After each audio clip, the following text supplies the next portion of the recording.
Even though you are a price action trader and you like your charts being clean with no clutter, you can still add several indicators to help you better analyze the market.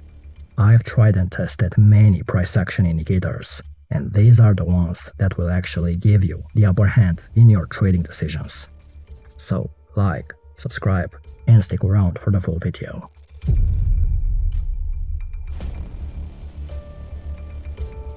First price action indicator is called swing high-low support and resistance. You can use this indicator to identify key levels where the price may stall or reverse. These levels are determined by looking at past price movements and identifying areas where buying and selling pressure have been significant. So I've tried many support and resistance and supply and demand indicators, and I must admit I wasn't satisfied with the outcome. Many indicators are drawing the wrong levels and at the same time are repainting. This indicator isn't perfect, and it might even repaint on lower time frames with the default settings. Some levels will be visible on the 4-hour time frame and disappear on the other ones. But if you increase the swing strength to 20, it will remove a part of low probability levels. One of the pros of using this indicator is that it can show you where potential buying and selling areas may be. Additionally, these support and resistance levels can also be used to set stop loss and take profit levels. But as I said before, it doesn't draw perfect levels. In fact, most support and resistance indicators are based on past price movements, which means they may not always accurately anticipate future price action. My method is to find multiple levels around the same price level and find bullish and bearish zones. It's important to understand that price is not always going to stop exactly at a specific level. There may be times when the price will fluctuate within a certain range before continuing its trend. This is why it's important to merge multiple lines of support or resistance as areas. This allows you to identify a range in which the price may stall or reverse. We'll talk about this later.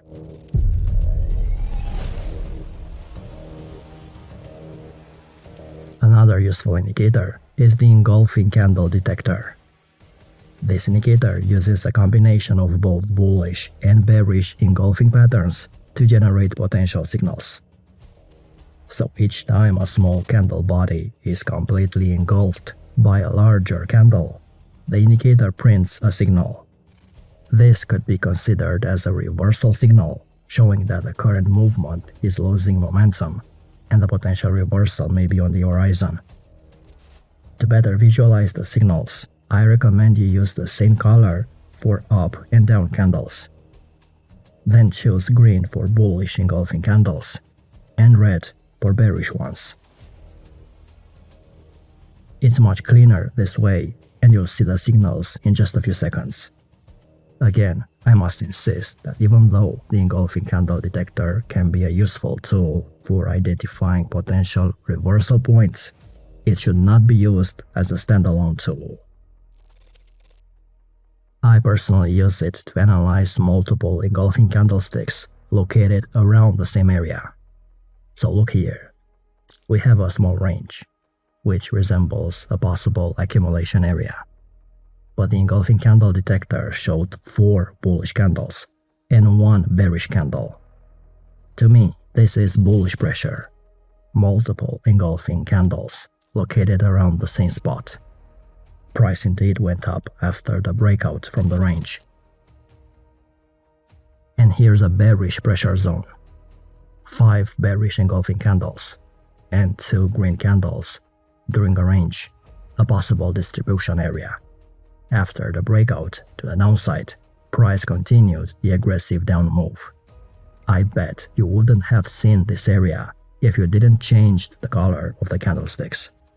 So yes, this indicator can be a powerful tool for spotting potential reversal points if you group multiple candles.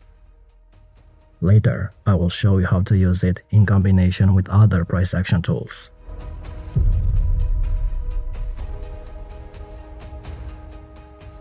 One of my favorite price action indicators is the round price. It draws the most recent round numbers around the current price, 5 levels acting as resistance and 5 acting as support. And this is perfect because you really don't need more. These levels are easy recognizable and widely used as potential levels of support and resistance. Many traders are aware of these levels. They are more likely to enter or exit positions at these numbers, which can cause price to stall or reverse at these areas.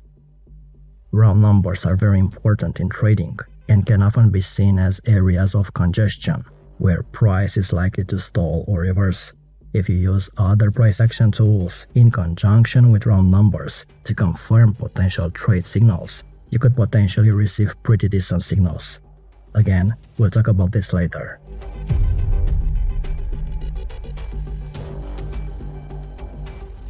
One way to identify institutional candles is by using an indicator that specifically targets large candles.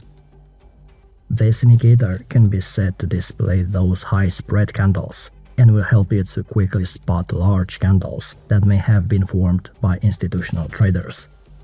These candles can indicate a strong buying or selling pressure and can be used as a powerful trading signal. The indicator can be used on any time frame and can be applied to any market, but I advise you to use it in higher time frames, as it can help you to filter out noise and provide a better picture. When the indicator detects a large candle, it will display a buy or sell signal, depending on the direction of the candle. This makes it easy to quickly find and act on potential trading opportunities. Of course, you won't blindly enter a position every time you get a signal. It only shows potential trading opportunities based on institutional buying and selling pressure. This indicator should not be used as a sole method of analysis. I'll show you later how to correctly use it.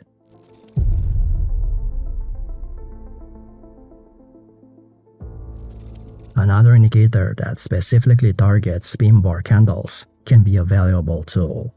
Basically, it uses a combination of wick size and body size to identify pin bar candles. These candlesticks are characterized by a long wick and a small body, with the wick representing the rejection of a certain price level. This is not a perfect indicator. I've tried many pin bar indicators, but this is the one that highlights the candles most consistently. You can see that this indicator found several bullish pin bars, which have been marked with a buy signal, and also found several bearish pin bars marked with a sell signal. I wish I could somehow filter the small range pin bars, like this one. It's not a big deal, you just have to ignore certain pin bars, which are very small in size.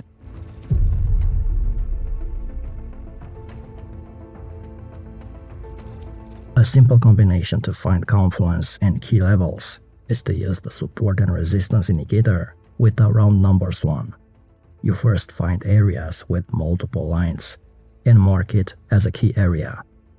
By marking support and resistance as areas rather than lines allows you to have a more flexible and dynamic approach to price action analysis and to account for the volatility and uncertainty in the markets. Then, you add the round number indicator. These levels also act as key levels of supply and demand. Around these areas, price is likely to stall or reverse. When a confluence of support and resistance levels and round numbers occur, it can indicate a high probability of a price reversal. So look here, price was approaching a key round number, and it also coincided with a previously established support level, which turned into resistance.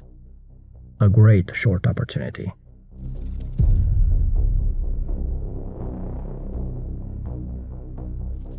When a confluence of support and resistance and an engulfing candle occurs, it can also indicate a strong possibility of a price reversal.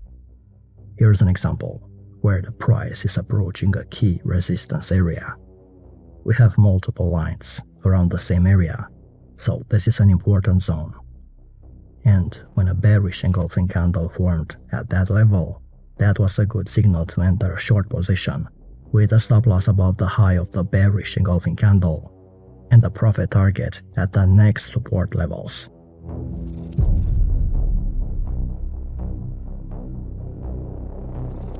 A trading strategy that combines the use of engulfing candles and large range institutional candles can be another powerful way to trade. You simply look for situations when a large candle is also an engulfing one. Here's S&P on the hourly time frame. The candles color are displayed in white to better visualize the signals. You then simply find green and red engulfing candles, which are also labeled as institutional candles. Most of the time, you'll see that the price will continue in the same direction as the candle. Here's a short signal, which turned out to be a great trade. Here's a buy signal. Again, a successful trade. Another buy trade, and another winner. I recently discovered this technique, and I'm planning a separate video about it.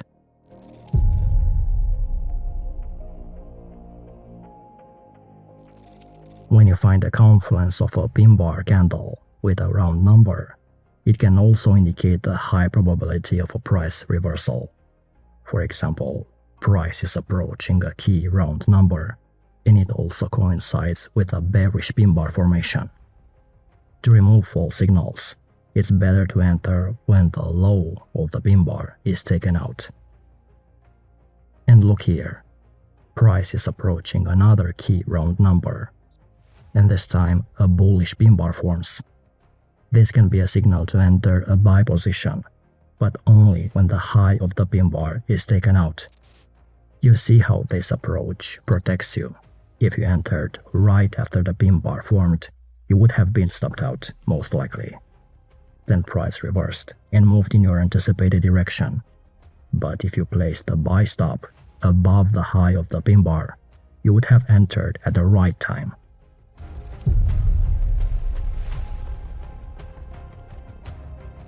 A trading strategy that combines the use of large range institutional candles with supply and demand can also be a great way to trade. Large institutional candles can be powerful indicators of supply and demand in the market. When a large candle forms on the chart, it can indicate a strong buying or selling pressure by these large market participants. For example, a large bullish candle may indicate that smart money are buying aggressively, signaling an area of high demand. A large bearish candle may indicate that smart money are selling a large amount of the asset, signaling an area of high supply. When these large institutional candles appear, it can be difficult for retail traders like you and me to immediately act upon. That's why it's better to find supply or demand zones around those candles and try to find a trade when price comes back once again to retest these areas. Banks use special orders for buying, selling, taking profit, and closing the orders. When banks want to open a position, they don't randomly place their entire position. They try to split their positions into small and manageable orders. The large institutional candle is the first sign, and when you spot it, pay attention to the supply or demand zone around it. Because if banks want to place more orders, it will probably be around the same area. So yes, even though you are a price action trader, you can still use other indicators to help you with your analysis. If they are providing valuable information about the current market conditions and potential future price movements, it's worth keeping them on your charts. I'm always on the lookout for new and interesting price action indicators. And if you have found any tools that you've been using and have found to be particularly useful, drop them in the comments below and I'll try to cover them in the future. Also, speaking of price action, you might want to watch this video next. And check out our Academy program if you want to further level up your trading. Until next time.